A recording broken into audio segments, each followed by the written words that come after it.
السلام علیکم ورحمۃ اللہ وبرکاتہ۔ بسم اللہ، الحمد للہ والصلاة والسلام علی رسول اللہ وعلی آلہ وصحبہ ومن والہ۔ محترم ناظرین، حمد و صلوات کے بعد آج کچھ باتیں میں آپ حضرات کے سامنے نبی صلی اللہ علیہ وسلم کے حقوق کے بارے میں رکھنا چاہتا ہوں کہ امت پر نبی صلی اللہ علیہ وسلم کے کیا حقوق اور واجبات ہیں۔ میرے دوستو، ہر عقل مند شخص، ہر صاحب ایمان یہ جانتا ہے کہ اللہ سبحانہ و تعالی نے نبی صلی اللہ علیہ وسلم کے ذریعے سے ہمیں جن خیرات و برکات سے نوازا ہے وہ بے شمار ہے۔ وہ خیرات صرف دنیا ہی تک محدود نہیں ہیں، بلکہ آخرت میں بھی آپ صلی اللہ علیہ وسلم کی شفاعت وغیرہ کی شکل میں ظاہر ہوں گی۔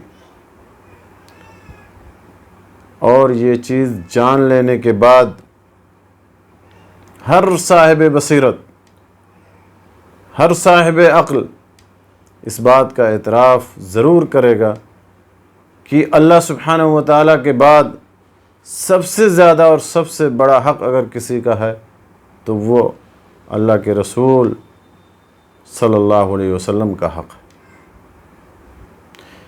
امت پر نبی صلی اللہ علیہ وسلم کے کچھ حقوق اور واجبات ہیں جن کا ذکر قرآن و سنت میں آیا ہے۔ انہی حقوق اور واجبات میں سے سب سے پہلا حق ہے ایمان لانا۔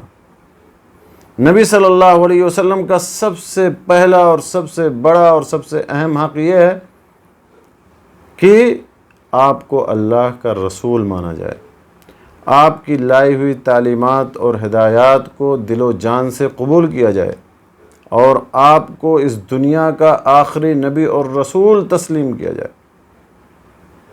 اللہ کے نبی صلی اللہ علیہ وسلم کا فرمان ہے، صحیح مسلم اور مسند احمد کے حوالے سے آپ صلی اللہ علیہ وسلم نے ارشاد فرمایا: والذی نفس محمد بیدہ لا يسمع بی احد من هذه الامہ یہودی ولا نصرانی ثم يموت ولم يؤمن بالذی ارسلت به الا كان من اصحاب النار۔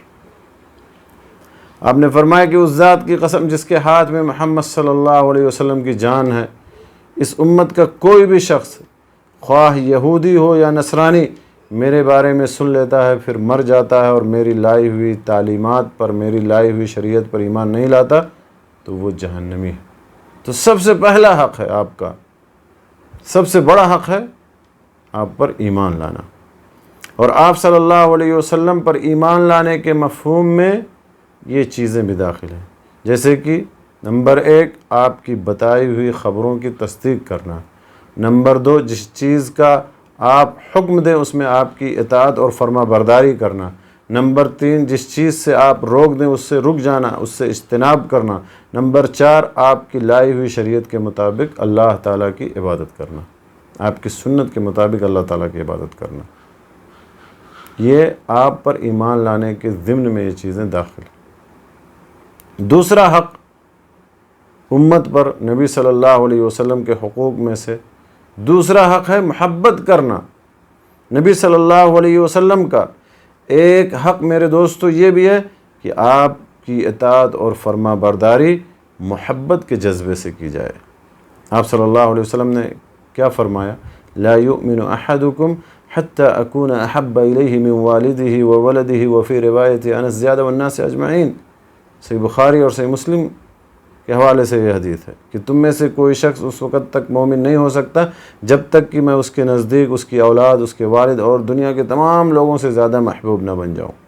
اور آپ صلی اللہ علیہ وسلم کی محبت کا تقاضا یہ ہے کہ آپ کی اتباع اور پیروی کی جائے، کثرت سے آپ پر درود بھیجا جائے، آپ کو کثرت سے یاد کیا جائے، آپ کے دیکھنے کی تمنا اور آرزو کی جائے، آپ کی محبوب چیزوں سے اور آپ کی محبوب شخصیات سے محبت کی جائے۔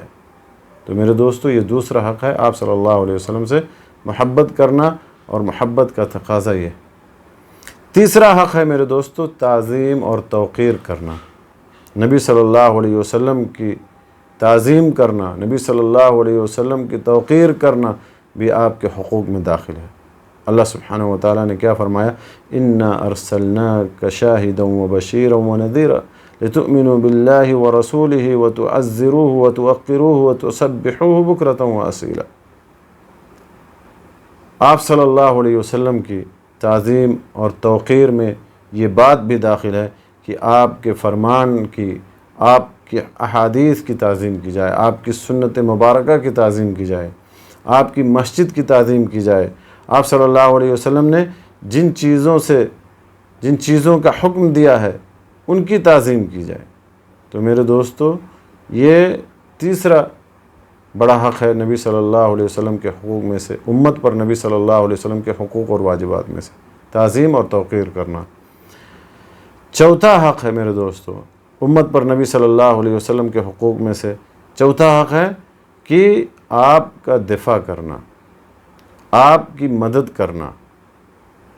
آپ صلی اللہ علیہ وسلم کا ایک عظیم حق یہ ہے کہ ہر مسلمان اپنے جان و مال سے نبی صلی اللہ علیہ وسلم کی مدد کرے، اپنے جان اور مال سے نبی صلی اللہ علیہ وسلم کی جانب سے دفاع کرے، خاص کر کے اس پرفتن دور میں جب چاروں طرف سے ان کو نشانہ بنایا جا رہا ہے، ان کا مذاق اڑایا جا رہا ہے، ان کی تعلیمات کا مذاق اڑایا جا رہا ہے، ان کو سب و شتم کا نشانہ بنایا جا رہا ہے،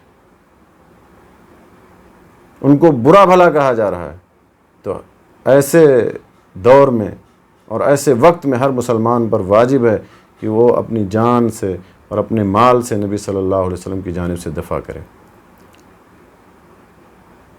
اللہ سبحانہ و تعالیٰ نے کیا فرمایا کہ اللہ تنصروہ فقد نصرہ اللہ، اور آپ صلی اللہ علیہ وسلم کی جانب سے دفاع میں یہ چیز بھی داخل ہے، یا یہ چیزیں بھی داخل ہیں کہ آپ کی تعلیمات اور سنت کی طرف سے دفاع کیا جائے، آپ کی تعلیمات، آپ کی شریعت، آپ کی سنت کی طرف سے دفاع کیا جائے، آپ کے ازواج مطہرات کی جانب سے دفاع کیا جائے، آپ کے صحابہ اور آپ کے آل بیت کی جانب سے دفاع کیا جائے۔ تو میرے دوستو، یہ ہیں بعض حقوق امت پر نبی صلی اللہ علیہ وسلم کے۔ ان حقوق کا خیال رکھنا، ان واجبات کی ادائیگی کرنا ہر مسلمان کے لیے ضروری، خاص کر کے نبی صلی اللہ علیہ وسلم کا دفاع کرنا، آپ کی سنت کا دفاع کرنا، آپ کی تعلیمات کا دفاع کرنا، آپ کے ازواج مطہرات کا، اصحاب کا، آل بیت کا دفاع کرنا ہر مسلمان کے لیے ضروری ہے۔ اللہ سبحانہ و تعالیٰ سے دعا ہے کہ اللہ تعالیٰ ہمیں ان حقوق و واجبات کو جاننے کے بعد ان کی ادائیگی کی توفیق عطا فرمائے۔ آمین وآخر دعوانا الحمدللہ رب العالمین، وصلی اللہ علی نبینا محمد وعلی آلہ وصحبہ اجمعین۔